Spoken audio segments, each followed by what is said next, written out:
Alors, on a, à l'occasion de disons, ça fait à peu près, je sais pas, 8 ans qu'on fait Pro Durable, avec des conférences à peu près tous les ans. Cette année, on a voulu innover, on a voulu vous proposer une conférence qui soit un peu plus vivante, inspirante, et du coup, plutôt que de faire intervenir une entreprise avec laquelle on travaille et qui agit pour la reforestation à nos côtés, on a choisi de faire intervenir Hervé Le Boulaire. Alors, pour rendre les choses dynamiques, on a pris l'option de se présenter l'un l'autre. Voilà, plutôt que se présenter soi-même, on va se présenter l'un l'autre. Alors, Hervé Le Boulaire, que vous voyez ici, présent, est un jeune entrepreneur. C'est cool, on a 45 minutes. Il a créé Interface Forêt, qui est une entreprise de conseil et qui a pour vocation à faire l'interface entre le monde de la forêt et la société. Mais Hervé Le Boulaire... Bonjour à toutes et à tous et bienvenue. On a les micros? On n'a pas de micro? Alors vous allez pouvoir suivre 2 conférences à la fois. C'est bon? Merci. Passez 5 minutes avec Hervé Le Boulaire et vous avez le tournis, dans la mesure où, en 40 ans d'expérience, il a tout fait, ce monsieur, au point que j'estime, moi, qu'il incarne la forêt française, en tout cas, sinon mondiale, à lui tout seul. Il a été... Alors, attendez, je reprends mes notes, parce que il y a des choses, moi, qui m'échappent. Hervé a été pépiniériste en Bretagne, d'où son nom, peut-être, Le Boulaire. Il a été scientifique à l'ONF, à l'Office national des forêts. Il est aujourd'hui chez PEFC France, au sein du comité... Comité quoi? Le board international et vice-président national. Voilà, rien que ça. Il est aujourd'hui au Conseil économique, social et environnemental, au CESE, et il est le monsieur Forêt de France Nature Environnement. Aujourd'hui, donc, Hervé a créé sa structure, dont vous voyez le logo sous son nom, Interface Forêt, avec des petits cœurs, des mains, des arbres, etc. Et je dirais que Hervé est un arbre, dans la mesure où il a autant d'interfaces avec le monde extérieur que l'arbre peut en avoir, puisque je ne sais pas si vous savez, mais un arbre de 40 mètres, quand vous étalez toutes ses feuilles et toute son écorce par terre, eh bien, il a une surface de 1 hectare. Voilà, Hervé fait un peu moins d'1 hectare, mais il est un arbre à lui tout seul, il incarne la forêt française. Alors, c'est à moi de présenter, je venais là? Si tu veux, oui. Sinon, tu peux le faire de là. Oui, non, ça va le faire de là. Je profite que je peux encore me lever. Donc, c'est un peu troublant d'être ici parce que je me demande si je ne suis pas le plus vieux dans Pro Durable. Mais enfin bon, ce n'est pas la question. Il y a 10 ans, quand j'ai vu arriver Stéphane Haller, je ne sais pas si vous vous souvenez de la chanson Qu'est-ce qu'il fait, qu'est-ce qu'il a, qui c'est celui-là, une drôle de tête, d'où il sort, parce que Stéphane, ce n'est pas un forestier. Donc il n'avait pas fait Nancy, donc il n'était pas connu dans le métier depuis au moins 30 ans, puisque pour se faire accepter dans le métier de forestier, il faut se faire un nom, il faut au moins 20 ans, 25 ans. Et puis, comme il s'occupait de planter des arbres, et que à l'époque, je devais être arrivé à, je sais plus, j'ai jamais fait le compte exact, mais 50-60 millions d'arbres produits et plantés en France et dans le monde dans le cadre de mon activité, j'ai commencé à regarder ce que c'était. Et finalement, j'ai compris qu'il était le premier à être dans le monde d'après de la relation entre l'homme, la société et la forêt. On venait d'un monde extrêmement classique, qui est toujours là d'ailleurs, qui s'appelle le conseil d'administration de PEFC ou le bureau, avec de l'institutionnel. Quand on a des soucis, on va au ministère de l'Agriculture, on demande un rendez-vous au ministre, on dit ça va pas, tout va mal dans la forêt, est-ce que vous n'auriez pas des budgets? On dit oui, puis le ministre de l'Agriculture pense à l'agriculture et il oublie la forêt. Et puis en même temps, on a vu apparaître d'autres choses, l'intérêt pour la forêt, les bains de forêt, enfin tout un tas de choses bizarres, les arbres qui pensent, qui réfléchissent, enfin vous avez certainement entendu parler de ça, plus des contestations La forêt, c'est pas une usine à bois, il faut pas couper les arbres, ça les fait pleurer. Et là, j'ai compris que Stéphane, il avait trouvé la bonne porte pour faire la forêt du futur, en lien à la fois avec l'humain. Il faut voir son équipe. Moi, j'ai le tournis. Quand je vais dans sa boîte, j'ai vu des gens qui sont arrivés les uns après les autres, qui ne repartent pas. Ça, c'est intéressant. Une boîte qui a très peu de turnover et qui n'arrête pas de croître, au bout de 10 ans, c'est plus une start-up. C'est quelque chose qui tient la route. Et puis, j'ai vu aussi que dans le monde forestier, eh bien, sa méthode complètement atypique de recevoir de l'argent pour l'utiliser de façon concrète pour créer des forêts fait que peu à peu, il devient et il va devenir le premier opérateur de reboisement en France. C'est quelque chose d'absolument... Donc c'est une histoire absolument incroyable. Bon, on a l'impression qu'on est là en train de se servir la soupe, pas du tout. Moi, a priori, je suis quelqu'un de sceptique, je suis scientifique, je suis quelqu'un de très méfiant du monde des entreprises, je viens du monde de l'écologie. Et pourtant, je pense que là, et on va en parler, on a quelque chose qui est vraiment nouveau, et d'autant plus, je dirais, qu'on est face à un mur, qui est le Covid et la crise économique. On est dans quelque chose qui est l'avenir de la forêt française. Et c'est fini. Il y a une dame qui est là, qui monte un petit papier. C'est fini. Merci, Loïsa. Alors, merci, Hervé, pour ton intervention. Je peux me rasseoir. Oui, mais pas pour longtemps. On a choisi de vous parler de la forêt parce que c'est notre métier au final, et puis c'est ce qui vous a fait venir dans cette salle. Mais vous avez noté que la forêt connaît un regain d'intérêt finalement de la société ces dernières années, et notamment ces derniers mois. J'ai envie de dire depuis 2019, on ne parle pas que de ça, mais en tout cas beaucoup de forêt. Pour différentes raisons selon nous. Pour des bonnes et des mauvaises. Évidemment, il y a la déforestation qui n'est pas un sujet nouveau du tout, mais qui continue de croître malgré le regard que l'on arrive à porter sur la forêt, notre connaissance sur la forêt, notre attachement, et pourtant la déforestation continue de croître. Il y a également, donc la déforestation c'est essentiellement dans les zones intertropicales, mais ce ne sont pas les seules forêts touchées. Il y a aussi les forêts tempérées, celles d'Europe, de France, qui connaissent elles aussi un certain nombre d'enjeux liés aux aléas climatiques. Donc c'est ce que vous trouvez à droite. Le changement climatique étant là, la forêt le sait très bien avec des périodes de sécheresse, de tempêtes, d'incendies, etc., etc. Et donc tout cela fait que la forêt est au centre du jeu aujourd'hui dès qu'on parle climat ou biodiversité.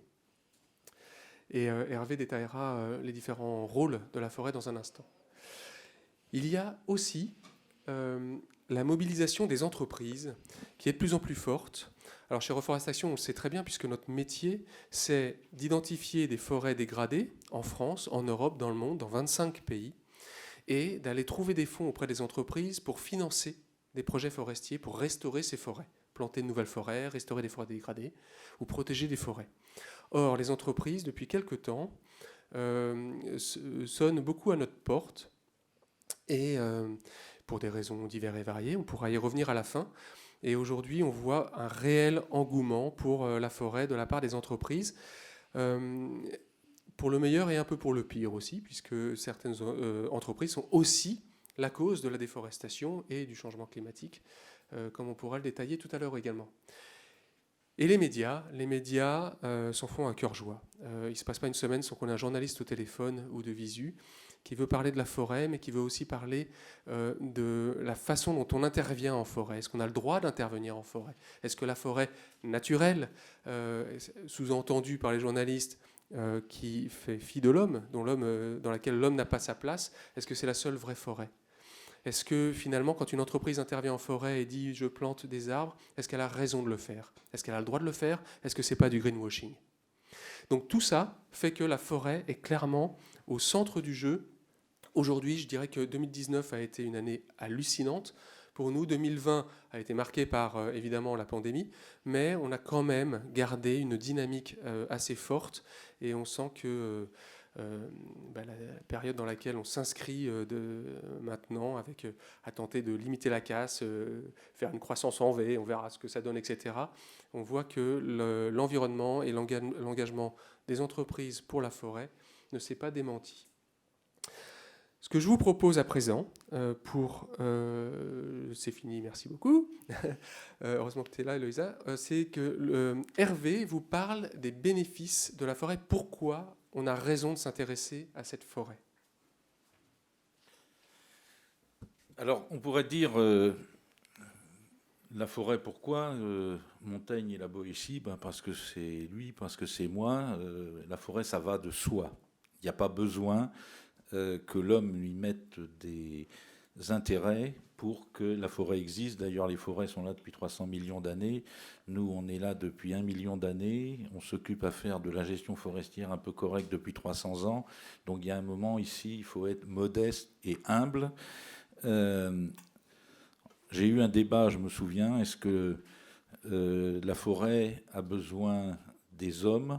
Et la réponse a été donnée par quelqu'un de très très bien, qui est le vice-président du CESE, un grand forestier, Michel Badré, qui dit « La forêt n'a pas besoin de nous, mais nous, on a besoin des forêts ».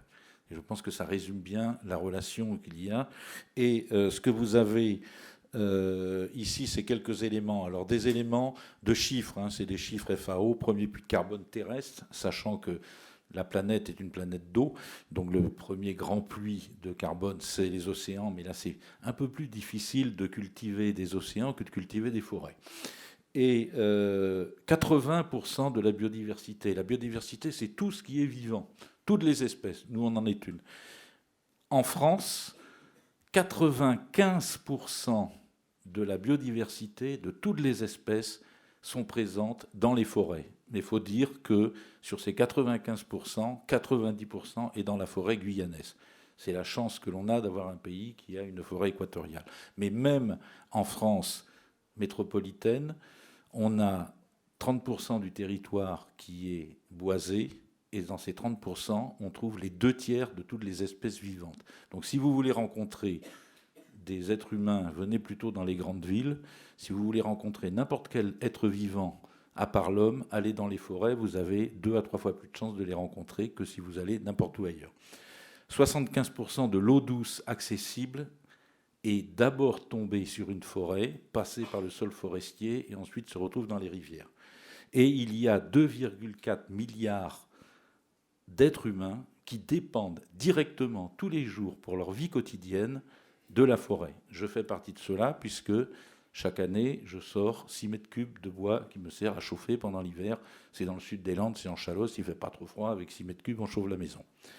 Et si vous avez ensuite, sur le petit schéma de droite, on a ce qu'on appelle les services écosystémiques. Alors c'est un mot très techno, mais c'est un inventaire qui a été fait de tout ce que les forêts apportent aux hommes. C'est-à-dire que s'il n'y avait pas les forêts, ces services-là disparaîtraient. Entre autres, vous seriez assis par terre à l'heure qu'il est, puisque vous repérez que, ou alors vous seriez assis sur un socle métallique et ce n'est pas très confortable. Imaginez une chose, si on prend juste le bois, prenez n'importe quel lieu vivant, bâtiment, et enlevez tout ce qu'il y a en bois à l'intérieur de ce bâtiment, et sauf cas exceptionnel, vous tombez sur des ruines. On l'a bien vu en France. Qu'est-ce que devient Notre-Dame de Paris si on enlève le bois à l'intérieur? Et qu'est-ce qu'on devient, nous, si on enlève dans nos têtes le bois et la charpente de Notre-Dame de Paris? Je vous laisse là-dessus. Vous avez ces documents-là, vous les retrouvez. Mais je pense que on a dit que les forêts précèdent les hommes et les déserts les suivent. Je dirais que le jour où les forêts auraient disparu, je pense que l'espèce humaine n'en aurait pas pour longtemps derrière. Alors, reste là, Hervé. Juste appuie sur le bouton, s'il te plaît. Ah ben non, viens là. Ah. J'avais oublié Non, ça. mais je peux me mettre là. Pardon, j'ai oublié ce slide-là. Alors, on a compris, la forêt, elle est au cœur de nos vies, de notre quotidien, et elle fait face à différents enjeux, des enjeux majeurs que l'on ne peut pas vraiment ignorer, dans la mesure où ça met en péril un petit peu tous les services écosystémiques que la forêt nous rend. Il y a deux choses. D'abord, on en a parlé brièvement tout à l'heure, la déforestation qui continue de sévir, et l'empreinte CO2 des organisations et des citoyens, c'est-à-dire que à travers le quotidien, vous savez, on émet du CO2, c'est pas vous que je vais l'apprendre, vous êtes tous des spécialistes de l'environnement normalement, ou en tout cas proches du sujet. Et ce CO2, ce changement climatique a un réel impact sur la forêt, notamment sur les forêts tempérées, mais pas que, hein, aussi sur les forêts tropicales. Sauf que la forêt tropicale a la déforestation en plus qui s'abat sur elle. Donc il y a d'abord un effort de réduction de notre empreinte sur les forêts. Il y a d'abord un effort de limiter la déforestation importée. On parle souvent d'huile de palme, on parle souvent de soja, on parle de bois illégal, différents sujets. Ça, c'est le premier volet. La seule chose, c'est que ce volet, bien qu'il soit central, important, il n'est pas suffisant, vu l'état de dégradation des forêts en France, en Europe, dans le monde. C'est là que le deuxième volet, aujourd'hui, a pris une importance tout aussi capitale, j'ai presque envie de dire, c'est que si on ne restaure pas, finalement, les écosystèmes qui ont été dégradés lors de ces dernières décennies, on a toujours ce même problème de ne plus avoir accès à ces services écosystémiques et cette érosion de la biodiversité. Vous savez que la biodiversité, le WWF fait un état des lieux assez régulièrement, c'est considérablement érodé ces dernières années et que 80% de la biodiversité terrestre se trouve en forêt. Donc, j'insiste sur la restauration parce que c'est de ça dont on va vous parler aujourd'hui. Nous, chez Reforest Action, on intervient essentiellement sur la restauration et la création d'écosystèmes forestiers. On fait de la sensibilisation sur comment réduire son empreinte forêt, son impact sur la forêt, mais l'action que l'on mène avec des entreprises, c'est sur la restauration d'écosystèmes forestiers et sur la création de nouveaux écosystèmes forestiers. On aurait pu, le titre de cette conférence est 10 ans de retour d'expérience sur la reforestation. On aurait pu vous donner les recettes en 10 points clés sur comment mener de la reforestation nickel chrome aux petits oignons. On s'est dit que c'était un peu aride comme format, donc on a choisi de vous partager nos expériences personnelles, Hervé puis moi, sur ce que c'est qu'un beau projet de reforestation, sur ce qui nous a fait vibrer, sur pourquoi on est très attaché à la forêt, pourquoi on fait ce métier-là, et peut-être vous faire passer une émotion, c'est notre souhait, c'est notre désir, sur pourquoi agir sur la forêt et la reforestation. Bon, là, c'est pas facile parce que me demander le plus beau projet, c'est comme si on demandait à des parents et une mère de famille quel est l'enfant qu'on préfère. Évidemment, ça n'a pas de sens. Peut-être 50, 60 millions d'arbres, beaucoup d'échecs, c'est la vie. Et j'ai choisi de vous parler de 2 projets qui ont maintenant plus de 10 ans parce qu'en fait, on sait qu'un projet de plantation est réussi. C'est un peu vis-à-vis des enfants, quoi, hein. Alors, je ne sais pas si vous êtes encore des jeunes enfants ou des parents, mais en gros, c'est à partir de 20 ans, on commence à voir si on a à peu près réussi le coup, et puis après, on pense qu'on a réussi, et puis après, on s'aperçoit que c'est jamais réglé. Mais enfin, ça, c'est une autre histoire. Donc, je vais vous parler d'une plantation qu'on a fait d'une part avec Jacques Rocher, donc d'Yves Rocher. J'ai fait les plantations autour de l'éco-hôtel à la Grée des Landes, à la Gacilly. Là, c'était un hôtel écologique, un projet économique aussi de grande qualité, et dans un espace de landes et un espace qui était assez dégradé avec des anciennes parcelles. Et le deuxième projet était un projet dans la ville de Redon, un bois de pin maritime qui vieillissaient, où les tempêtes commençaient à faire des dégâts, où il y avait des risques d'incendie. J'aurais pu rajouter un troisième projet, qui est aussi un beau projet et qui vraiment m'a plu, qui est un projet avec le groupe Charrier. Tout ça, c'est le pays vantais, hein. Groupe Charrier qui a des grandes carrières. Et d'emblée, dès l'ouverture des carrières, on a commencé à réfléchir à comment on aurait une forêt vers 2050-2070. Mais là, ce projet est en cours. Alors, ces deux projets illustrent les trois éléments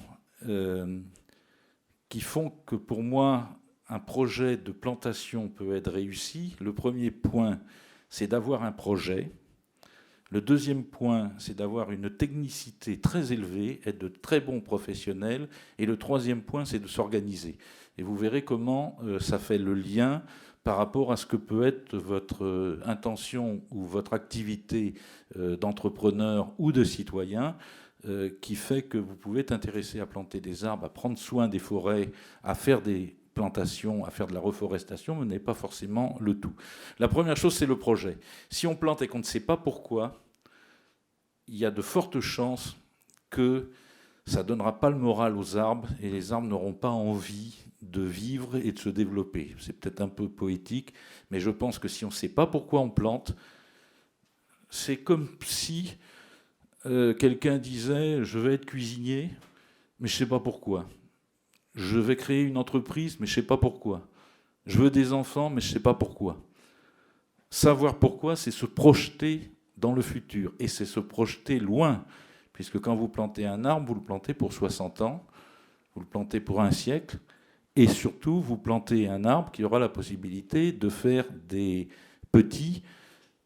On ne fait pas de la forêt en disant « tiens, je vais faire la forêt, puis dans 10 ans, je ferai un parking ». Quand on fait de la forêt, on s'engage pour le long terme et pour l'avenir. Et il est important d'avoir ce projet et d'avoir ce projet partagé. Les gens qui venaient me voir, et j'en ai vu beaucoup, disant « je veux planter des arbres ». Et je leur disais de façon provocante « quelle drôle d'idée. Là, en plus, tu as 60 ans, tu ne les verras pas grandir. Et puis, tu vas peut-être déménager. Pourquoi donc, diable, tu veux planter des arbres ?» La Fontaine disait la chose aussi, hein, mais pourquoi diable planter à ces âges ? Donc ça, c'est vraiment important. Si vous décidez de mettre de l'argent dans une action, par exemple à reforestation, si c'est pour dormir tranquille la nuit, si c'est pour pas avoir honte de ce que vous faites, ne faites pas ça. Vous ne réglerez pas votre problème. Par contre, si vous dites « je veux me projeter dans un futur et je sais qu'après moi, cet arbre sera là », imaginez les plantations de reforestation, mais d'autres plantations. Dans 150 ans, la parcelle sera là. Et il y aura des gens qui diront « cette parcelle a été installée le 25 février 2021 », sur une action qui avait fait venir soit les habitants du pays, soit les habitants de l'entreprise. Voilà, vous rentrez dans l'histoire. En fait, planter, c'est rentrer dans l'histoire. Et c'est créer de l'histoire. Ça, c'est le premier point. Il faut un projet. Mais la deuxième chose, je reprends l'exemple de la cuisine, c'est pas parce que vous avez une belle idée d'un joli plat que pour autant vous allez le réussir. Moi, je ne sais pas monter une mayonnaise. Donc, je pourrais avoir toutes les idées de cuisine qu'on veut. Je n'ai jamais su faire une sauce blanche. Je sais à peine cuire des nouilles. Il faut être professionnel. Et on peut avoir envie, on peut rêver de belles choses sans pour autant être capable de les faire. Ou alors, pour les faire, il faudrait y passer du temps. On considère que quand on est forestier, il faut 4 à 5 ans de formation. Ensuite, pendant 10 ans, on finit par comprendre qu'on ne sait pas. On met 10 ans à apprendre, et au bout de 10 ans, on devient modeste et on commence à avoir quelques idées. Être forestier, c'est surtout un métier de vieux, parce qu'il faut longtemps pour acquérir les compétences, parce que c'est tellement compliqué la forêt, qu'il faut tremper dedans pendant des décennies pour pouvoir comprendre ce qui s'y passe. Donc, pour faire un travail correct, il faut s'adresser à des professionnels. Il ne suffit pas de faire un trou et de mettre de l'arbre dedans. Il ne suffit pas d'aller à la maternité et d'accoucher. C'est déjà un gros boulot, mais avant, il faut préparer, il faut la grossesse, il y a tout ça, ça se prépare. Eh bien, une plantation, ça se prépare. Il faut préparer le sol, il faut se choisir l'essence, il ne faut pas se tromper. Et avec les temps qui courent, c'est très compliqué parce que planter un arbre qui va être adapté au climat d'aujourd'hui ne le sera pas forcément au climat de demain. C'est en ce sens qu'il y a un comité technique au sein de Reforest Action, comité de bénévoles. Et je peux vous dire que le pédigré du comité technique, c'est du beau monde. C'est vraiment des gens qui connaissent vraiment leur métier. Je crois qu'il doit y avoir le président des experts forestiers de France, enfin des grands scientifiques. Hervé Jactel n'est pas dedans, si, qui a signé une tribune dans Le Monde sur les plantations cette semaine. Donc ça, c'est le premier. Deuxième point, être très professionnel. Et troisième point, être organisé. Je reprends l'exemple de la cuisine. J'en parle parce que je vais faire un peu de pub. Allez. Pierre Etchemaïté à Larro, fin fond du Pays Basque, on y était la semaine dernière, c'est un très très grand cuisinier. Et quand on est chez lui, on a dans l'assiette quelque chose qui est immédiat. C'est magnifique. Mais quand on y réfléchit bien, c'est pas venu comme ça. Il y a toute une organisation qui fait qu'avant le plat, il y a à préparer la chose, et derrière, il y a ensuite à préparer la chose. De la même façon que ici, ProDurable, 2 minutes, c'est point de plus qu'il en faut, ça ne se démarre pas comme ça. En plus, il y a de l'incertain, parce que quand on fait des plantations, il va pleuvoir, il va geler. Quand vous plantez un arbre, quand vous mettez de l'argent à Reforest Action pour planter un arbre, il faut savoir que 3 ou 4 ans avant, il y a déjà quelqu'un qui s'était préoccupé de trouver les graines, de produire les plants, en se disant, j'espère qu'il y aura, pendant l'hiver, des gens qui viendront m'acheter les plants. Ensuite, le plus important, c'est peut-être après. Parce que si vous plantez et que vous vous en allez, bon, il y a des choses tristes. Hein.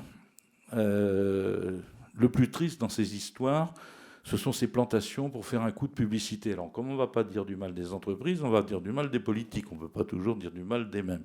Vous avez tous vu des arbres qui sont plantés n'importe quand, à n'importe quelle heure. L'important, c'est que ce soit au moment où les journalistes sont là pour faire la photo.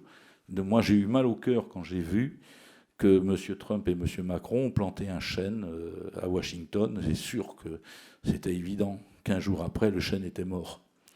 Ce n'est pas la peine de planter des arbres si on sait qu'ils vont mourir. Et si on le fait en conscience, il vaut mieux pas le faire parce que je pense que peut-être l'arbre viendra vous tirer les pieds. En tout cas, vous aurez le reproche dans votre tête. Donc si vous avez fait ce genre de choses, eh bien, c'était pas bien, quoi. Mais c'est pas seulement côté politique hein, de ce monde-là. J'ai râlé écolo quand, à Notre-Dame-des-Landes, un 15 août, on a arraché un chêne qui ne demandait rien à personne dans la forêt pour le replanter en signe de protestation contre la mauvaise gestion du secteur. Bon, là, il y avait des tas de grands noms. Moi, je me suis fâché, je me suis barré en disant je suis désolé, mais c'est pas par refaire de la pub que je ferai et j'accepterai cette chose. Donc, c'est fini. Je dirais en conclusion, il faut savoir pourquoi on plante, il faut le faire très très bien, et il faut poursuivre l'action derrière, faire une espèce de service après-vente. Finalement, c'est pas très loin de ce qui se passe dans les entreprises. Merci.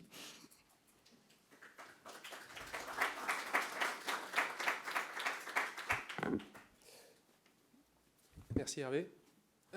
Hervé vous a parlé d'exemples de forêts françaises et bretonnes.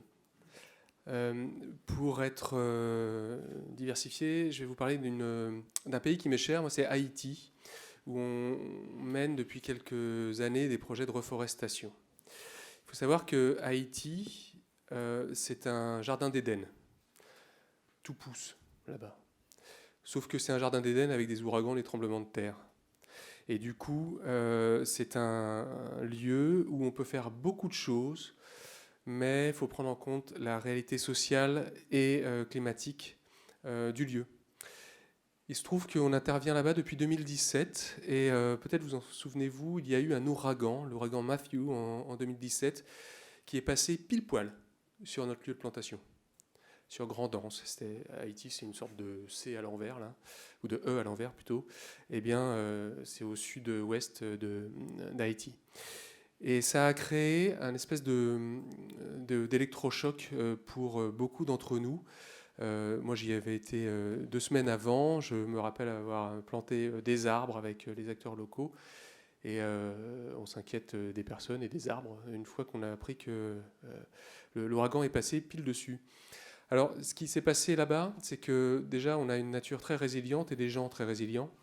Et du coup, ils apprennent à reconstruire après les tremblements de terre de Port-au-Prince il y a quelques années, etc. etc. Moi, ce que je retiens de ce projet en Haïti, c'est que le projet il se construit avec les acteurs locaux. Et que Reforest Action est une entreprise basée à Paris. Et ce n'est pas à Paris qu'on décide de ce que l'on va planter là-bas, de quand on va planter, à quels endroits exactement et avec qui. C'est avec les organismes locaux. Il se trouve que là-bas, on a 3 projets en Haïti. Et sur ce projet-là en particulier, c'est avec un producteur de cacao bio et équitable, et qui nous a mis en relation avec des producteurs de cacao, mais qui n'ont pas assez d'arbres pour pouvoir produire suffisamment de fèves de cacao et donc avoir des revenus. Donc, le premier but de ce projet, avant Matthew, c'était créer une filière cacao durable qui améliore les conditions de vie des populations locales dans la durée, qu'on crée de la richesse. Et moi, c'est un sujet qui me plaît particulièrement parce que c'est un projet sur lequel on va créer de la richesse tout en restaurant l'environnement. Et j'ai l'impression de contribuer à un modèle économique que l'on voit émerger, où on commence à avoir des mots qui sortent comme entreprise régénérative. Plus je me développe, plus je régénère les écosystèmes et l'environnement. Et bien là, c'est exactement ça. Plus je plante, plus je crée de la richesse, plus je crée de la richesse, plus je plante. Mais je ne plante pas que du cacaoyer. Je plante aussi d'autres essences d'ombrage, parce que le cacao aime bien l'ombre pour pouvoir produire. On ne va pas créer des forêts. On s'appelle Reforest Action, et pourtant on ne va pas faire de forêt. On va faire des jardins créoles. On va faire de l'agroforesterie. Et quand vous voyez les montagnes pelées d'Haïti, vous voyez quoi ? Vous voyez des zones qui étaient des forêts, qui ne sont plus rien. C'est des terrains vierges, et sur lesquels on va recréer des jardins. Donc c'est un projet sur lequel on va venir créer de la richesse durablement, mais en s'inscrivant dans une actualité, celle de Matthew, où il fallait répondre à des problèmes sanitaires et alimentaires de très court terme. Et donc on va planter des arbres, mais les arbres, ils ont un énorme défaut, c'est qu'ils mettent du temps. Et même là-bas, il faut 3 à 5 ans pour qu'un cacaoyer produise des fèves de cacao, un manguier pour qu'il produise ses mangues. Et donc on ne répondait pas aux problèmes urgents d'alimentation des populations locales. Donc là, il faut marier les projets avec d'autres cultures, du bananier notamment, puisqu'ils font beaucoup de... pas me raconter leur vie, mais enfin bon, ils font de la banane plantain, quoi, pour s'alimenter au quotidien. Donc savoir écouter les populations locales, savoir construire des modèles de développement économique durable. Plus je m'enrichis, plus je restaure, je régénère.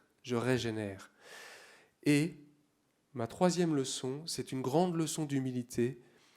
Hervé en parlait. Je n'ai pas la chance d'avoir ton âge encore, Hervé, mais j'arrive. On ne sait jamais vraiment de quoi on parle quand on est en forêt. C'est un écosystème qui nous dépasse complètement. Et chercher à le comprendre, cet écosystème, chercher à le savoir, à mesurer les choses, de mon point de vue, c'est peine perdue. Ce n'est pas possible. On ne vivra jamais assez vieux pour y arriver. Et c'est pour ça qu'aujourd'hui, on a choisi une approche un petit peu différente. On n'a pas choisi le livre de recettes. On a choisi de passer un petit peu par l'émotion. Parce que finalement, c'est à travers l'esthétique, c'est à travers l'émotion qu'on comprend le mieux la forêt, parce qu'on arrive à la voir dans sa globalité. Et cette émotion, elle vous invite à faire abstraction du savoir et à faire appel à beaucoup d'humilité. Donc, nous approchons chez Reforest Action les projets avec beaucoup d'humilité. Et notre meilleure recette, c'est de s'appuyer sur les populations locales, parce qu'elles ont cette intimité avec leur écosystème, avec leur forêt. Elles vivent avec depuis des centaines d'années, leur communauté. Et du coup, elles la ressentent, elles la vivent, plutôt qu'elles la comprennent. Et ça, c'est très important pour nous. Donc on est dans une grande démarche d'écoute et d'accompagnement scientifique sur qu'est-ce qu'on va planter, dans quelles conditions, et d'accompagnement financier grâce aux entreprises qui viennent contribuer à ces projets. Et bien sûr, Hervé le soulignait, le suivi dans le temps. On suit les projets pendant des années derrière. Parce que planter, c'est super, mais ça ne sert à rien si derrière l'arbre, évidemment, n'apporte pas les services écosystémiques que l'on souhaitait au départ et ne devient pas un lieu de vie, un lieu riche en biodiversité. Donc c'est ça notre approche de la forêt, c'est ça les bonnes recettes de la reforestation, c'est l'humilité, c'est l'émotion et c'est l'envie de bien faire. Pourquoi je vous dis tout ça ? Pourquoi on parle de tout ça ? Vous êtes, normalement, vous représentez une organisation, une entreprise. Pourquoi, Hervé posait la question, pourquoi voulez-vous intervenir en forêt ? Il y a plein de raisons. Mais la seule vraie bonne raison, si vous donnez mon avis, c'est parce que c'est juste. Parce que si vous ne le faites pas, il manque quelque chose. On a des tas de chiffres, on est dans le raisonnement, les milliards de personnes qui dépendent de la forêt pour vivre, le CO2, la biodiversité, la filtration de l'eau, la rétention des sols. Mais tout ça, finalement, on cherche à comprendre. Je crois que si vous êtes des fervents admirateurs de la forêt, que vous allez en forêt comme beaucoup de Français, 1 milliard de visites en forêt par an en France, si vous allez en forêt et que vous sentez que vous êtes bien, c'est qu'il y a une raison. Cette raison, on ne la connaît pas, on ne la sait pas. Il y a des études scientifiques au Japon qui nous expliquent que, voilà, défense immunitaire, etc.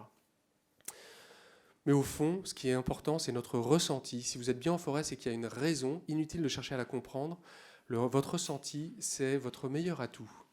Donc, intervenez en forêt parce que c'est juste. Mais il y a d'autres façons, d'autres arguments. Il y a le fait que, alors si on veut un peu dans le raisonnement quand même, vous avez un labo scientifique en Suisse qui a fait fureur l'année dernière en disant, voilà, si on veut revenir à des concentrations de CO2 dans l'atmosphère équivalent à l'ère pré-industrielle, il faut planter 1000 milliards d'arbres dans le monde, sur 900 millions d'hectares, à peu près la superficie des États-Unis. Alors, pas que aux États-Unis, les arbres, sur le globe, hein, mais 1000 milliards d'arbres. Ça fait beaucoup de zéros. Mais c'est un ordre de grandeur qu'il faut avoir en tête. On peut le challenger, on peut dire que c'est pas vrai, on peut dire qu'il faut réduire avant tout, on est tous d'accord là-dessus.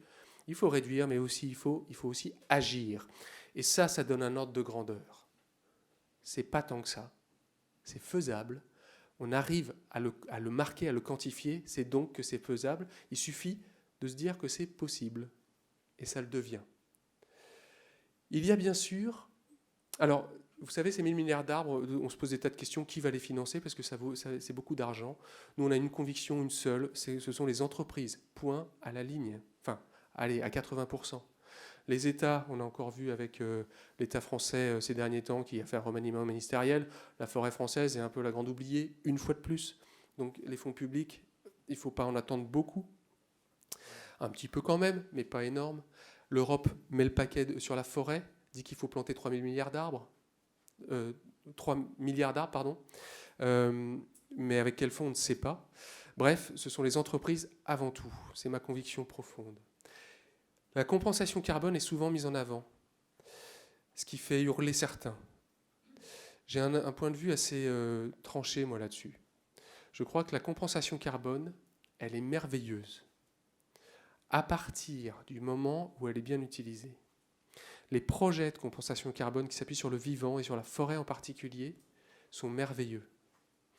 Il faut agir en forêt. Si vous voulez faire via de la compensation carbone, faites-le. Ce qui est reproché aux entreprises bien souvent, ce n'est pas le fait d'agir, c'est le fait d'utiliser cette action à mauvais escient. C'est de dire, je compense, vous pouvez voyager, vous pouvez consommer, vous pouvez faire ce que vous voulez, c'est compensé. Ce n'est pas le fait de compenser qui est challengé, c'est le fait d'utiliser cette compensation pour inviter à émettre du CO2. Donc, ça peut faire l'objet d'un débat, ce que je viens de dire, mais moi, c'est ma conviction profonde. Vive les projets de compensation quand ils sont bien menés, évidemment, quand ils ne sont pas menés que pour du carbone, mais aussi pour de la biodiversité et pour tous les services écosystémiques. Mais c'est la communication qui est un vrai challenge. Et sur cette communication, il y a des règles de base. Elle doit être juste. Ça veut dire quoi juste? Ça veut dire on est à l'aise avec. Et humble. C'est pas la peine de dire qu'on change le monde. On ne change pas le monde. On agit pour la reforestation à telle hauteur, et ça ne changera pas le monde, mais ça y contribue. Ça, c'est le premier réflexe. Et le deuxième réflexe, c'est de suivre un certain nombre de recommandations de gens qui réfléchissent à notre place à ce que c'est qu'une communication responsable. L'ADEME a fait un guide qui est un peu épais. Alors comme il est un peu épais, on a tendance à ne pas le lire, et c'est tout à fait naturel et humain. Et du coup, chez Reforestation, on en a fait un guide qui est adapté à notre secteur d'activité, à nos projets, aux entreprises qui agissent avec nous, et qu'on met à disposition gratuitement auprès des entreprises qui décident de planter, de restaurer, de protéger des forêts à nos côtés. Donc il faut être humble, juste, et suivre les avis d'experts pour pouvoir éviter les terrains glissants. Voilà en résumé. Alors j'ai fait une tribune dans Les Échos il y a 2-3 semaines qui est disponible sur notre stand. Le stand, c'est, j'ai plus le numéro, c'est quelque chose 36, c'est au bout du couloir, vous ne pouvez pas le louper, c'est dans la zone verte. C'est un grand stand qui fait l'angle. Venez prendre cette tribune, elle dit en gros que les entreprises sont la clé de la forêt. Il n'y a que les entreprises qui peuvent dégager suffisamment de fonds pour répondre aux enjeux de cette forêt au niveau français, européen, mondial. J'en ai terminé pour cette présentation. C'est le moment des questions. Je ne sais pas s'il y a un micro qui va passer dans la salle ou sinon vous vous levez, vous présentez, puis vous parlez bien fort, s'il vous plaît. Monsieur ? Oui, je vais essayer de parler sans micro, je ne sais pas si on m'entend. Je suis le directeur d'immobilier de la RIVP, c'est une foncière de la ville de Paris qui possède 60 000 logements et 200 000 mètres carrés de bureaux. Et aujourd'hui, on s'est engagé dans une production des 260 opérations de construction qu'on a avec du bois, massivement en bois. Et du reste, on utilise maintenant très peu de béton dans nos nouveaux projets. Pour autant, on considère que les débats autour de la forêt ne doivent pas rester des débats d'experts et que la société civile elle a aussi capacité à s'emparer de ce sujet, parce que c'est un bien commun. Et on voit que nos locataires, qui sont les utilisateurs finaux du bois finalement, demandent à ce que ce bois soit, car forêt, il n'y a pas la forêt, ce sont les forêts, et donc soit produit dans des conditions qui soient acceptables. Et nous, on a aussi une responsabilité, y compris politique, d'offrir finalement du bois qui soit cultivé sans tomber dans ce qu'on voit parfois, qui est peut-être caricatural naturellement, mais qui reproduirait les excès finalement d'agriculture intensive sur une sylviculture qui serait intensive avec des essences, voilà, sylviculture régulière typiquement avec des coupes rases. Comment est-ce qu'on peut rassurer les utilisateurs finaux du bois et quels sont les labels existants? Aujourd'hui, on voit qu'ils sont manifestement lacunaires sur certains sujets. Comment est-ce qu'on peut essayer d'avancer ensemble sans naturellement crisper les choses? Nous, on voit quand on fait partie de cercles, on est toujours confronté au même profil d'experts de la forêt qui nous considèrent comme illégitimes à avoir certaines demandes. Voilà, l'idée, c'est d'essayer de réconcilier les points de vue. Vous avez raison. Alors, juste Hervé, avant que tu prennes la parole, on va essayer de répondre en 1 minute par question. Et après, Hervé et moi sommes sur le stand Reforestation si vous avez besoin d'approfondir. Mais vous avez de la chance parce que, nous, on fait beaucoup de sensibilisation auprès du public sur la forêt, ses enjeux, ses bénéfices, ses super pouvoirs, comme on les appelle. Mais vous avez ici Hervé qui a créé Interface Forêt et qui a cette mission-là. Oui. J'entends bien tout ce que vous dites. Pour répondre de façon très précise, vous avez juste à distanciation sociale pour Emmanuel Huette, qui est le directeur de PEFC France, et peut-être que Aurélien Sautière de FSC est présent, ou quelqu'un de l'autre système de certification.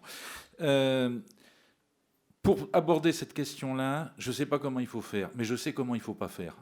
C'est passer par les réseaux sociaux et regarder les émissions de télé qui n'ont comme autre objectif que de...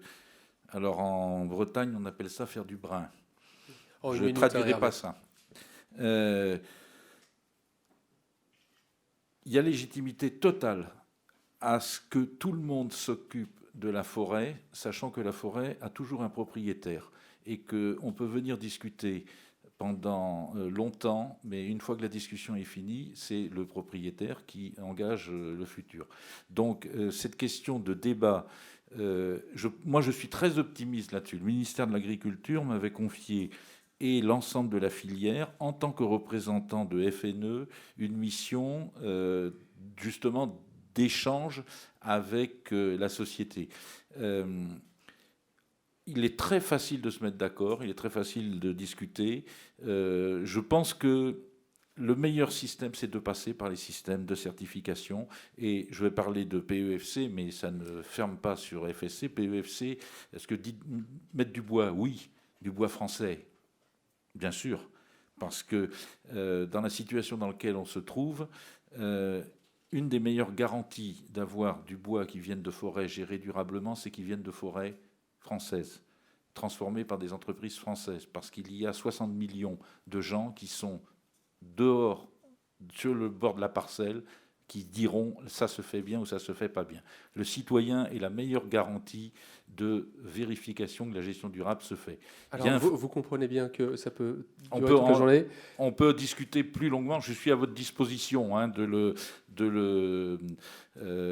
pour continuer à discuter de ces sujets. Mais surtout, première chose, mettez du bois dans vos bâtiments à Paris. C'est très bien de refaire en bois la charpente de Notre-Dame, mais c'est très bien aussi de refaire en bois tous les appartements parisiens. Là, vous avez un rôle gigantesque à jouer là-dessus. Alors, juste en tout petit complément, et pardon de t'interrompre, Hervé, mais s'il y a d'autres questions, c'est bien aussi de pouvoir y répondre. On fait des plantations de forêts urbaines.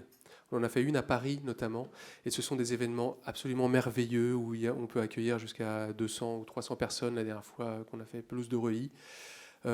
Planter une forêt qui est sous les fenêtres des riverains, et il suffit de 300 mètres carrés pour planter une micro-forêt urbaine.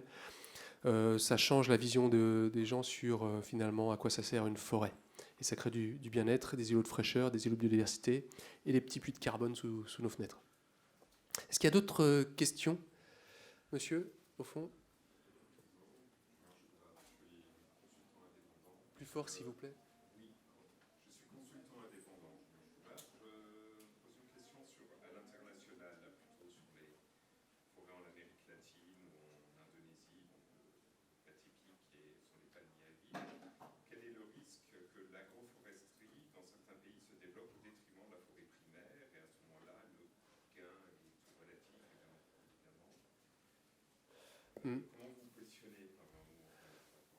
Alors, les palmiers à huile, le soja, ce n'est pas de l'agroforesterie, c'est de la culture, tout simplement, c'est de l'agriculture.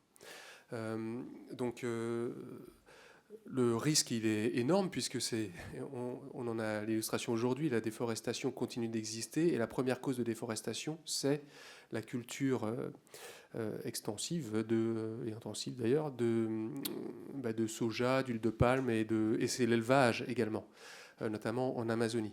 Donc le risque est très élevé. Il y a plusieurs éléments de réponse à ce risque et chacun peut y contribuer. On a un petit fascicule d'ailleurs qui donne les clés sur comment réduire notre empreinte sur la déforestation, toujours sur le stand de reforestation. Ça passe par la viande, ça passe par les produits qui contiennent de l'huile de palme. Ça passe aussi dans le volet restauration par la création justement de projets agroforestiers. Parce que la problématique que l'on rencontre souvent, alors c'est pas vrai pour l'agro-business, mais c'est vrai pour les paysans qui font de la culture sur brûlis. C'est-à-dire que vous avez une forêt, vous enlevez les arbres, vous les vendez, c'est pas labellisé ni rien. Ensuite, vous brûlez le reste de culture, enfin de végétation, et ensuite vous faites de la culture, et de soja par exemple. Si vous restez dans cette logique-là, eh bien, quand vous voulez un peu plus d'argent, vous allez brûler l'hectare d'à côté. Or, l'agroforesterie, si elle est accompagnée évidemment de sensibilisation du public, enfin des paysans, ça consiste à mettre des arbres en haies autour des champs et dans les champs avec des grands interfaces, des grands espaces pour pouvoir marier culture et arbres, et du coup apporter de plus forts revenus aux populations à partir d'un seul et même hectare. Si je peux faire un commentaire, un complémentaire, il faut faire attention Oui. Ce sont des milieux très sensibles et si on enlève la forêt, les terres se dégradent très rapidement compte tenu aussi et des chaleurs, des températures et des rayonnements ultraviolets qui sont beaucoup plus forts sur les tropiques qui déstructurent les sols, avec des phénomènes d'érosion. Et par ailleurs, le fait que malgré toute l'agroforesterie est infiniment plus pauvre en biodiversité qu'une forêt primaire. Avec tous les rôles régulateurs et sur le climat au niveau local et sur C'est très vrai. le maintien de l'invigation, le maintien de l'eau dans le sol, le maintien des nappes phréatiques de façon plus globale au niveau de ces régions. L'agroforesterie est un moyen de lutter contre la déforestation aussi parce que vous plantez des arbres de coupe que les paysans vont pouvoir aller couper plutôt que d'aller prélever du bois dans les forêts primaires d'à côté. Ouais. Donc on n'a pas vocation à remplacer de la forêt primaire par de l'agroforesterie. Bon, on aura l'exemple en octobre. Il y a un projet qui a été initié par les deux conseils économiques et sociaux de France et de Guinée avec le soutien du ministère des Affaires étrangères et qui a été financé très largement par Reforest Action, qui consiste à planter 300 à 400 000 arbres cette année dans le centre de la Guinée, le secteur de Kindia. Les responsables locaux du projet seront en France au mois d'octobre. Donc si vous voulez les rencontrer, on peut passer par PEFC, par la Fédération des PNR, parce qu'en même temps se crée à partir de cette action-là un parc naturel régional en centre-Guinée sur la base des parcs naturels régionaux français. Ça montre aussi qu'on fait du développement. Et là, en l'occurrence, on n'est pas dans de la forêt primaire. Ces forêts primaires n'existent plus depuis des siècles dans cette partie-là de la Guinée, le Fouta Djallon. On est dans des forêts secondaires qui ont été très très largement dégradées par la surexploitation pour produire du charbon pour les grandes villes. Et là, on est vraiment dans de la restauration forestière à partir de techniques locales et on n'est pas dans la destruction de la forêt primaire pour utiliser les terrains pour l'homme. Ça ne veut pas dire que ces exemples n'existent pas, mais on oublie, on ne prend pas assez en compte qu'il y a des centaines de millions d'hectares de forêts dégradées qui ont besoin d'être restaurées. Et là, on a un vrai progrès si on arrive à faire de la restauration forestière de milieux dégradés. On n'est pas toujours dans un système binaire d'une forêt primaire initiale dans lequel l'homme n'aurait jamais mis les pieds et de cette destruction. On est dans de la gestion durable d'espaces boisés, ce qui est le cas en France d'ailleurs. En France, les enjeux de gestion forestière sont des enjeux de gestion durable d'espaces qui ont pu être dégradés et ça va peut-être vous surprendre, mais la pire période pour les forêts françaises, ça a été la fin du XVIIIe siècle, où la surface forestière était la moitié de celle qu'on a actuellement, et elle était dans un état épouvantable. J'ai peut-être ici, là, je vois un petit homme vert, là, un ancien collègue forestier. Il faut voir dans l'état dans lequel on a récupéré les forêts françaises au début du XIXe siècle. On n'imagine pas à quel point c'était épouvantable. Je suis conseiller de l'Institut de France pour la forêt de Chantilly. Quand on regarde l'état de la forêt de Chantilly en 1820, c'est effrayant, quoi. Donc, il ne faut pas être toujours dans une idée que chaque jour qui passe est un jour qui fait que les choses iraient de mal en pis. D'ailleurs, les nations... Oui. C'était dû à un phénomène simple, c'est qu'à chaque fois qu'il y avait 1 million d'habitants en plus depuis la période du néolithique, il fallait 1 million d'hectares de forêt en moins, parce que les gens, il faut les nourrir, et les rendements étaient tellement faibles en agriculture qu'il fallait défricher.